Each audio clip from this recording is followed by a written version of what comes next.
सर्व विद्यार्थ्यांना सूचित करायचे की कोणीही जेवण केल्याशिवाय जाऊ नये. घर मालकाच्या आग्रहाची विनंती आहे.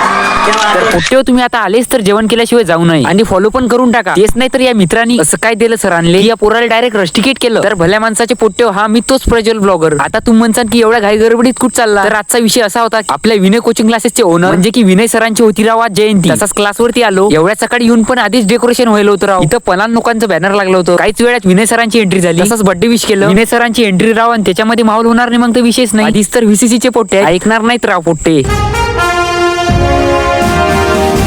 तसंच बाबासाहेब आंबेडकरांची पूजा केली आणि छत्रपती शिवाजी महाराजांची पूजा केली. केक आणला होता राव आणि त्याच्यावरती नाव होतं बॉस.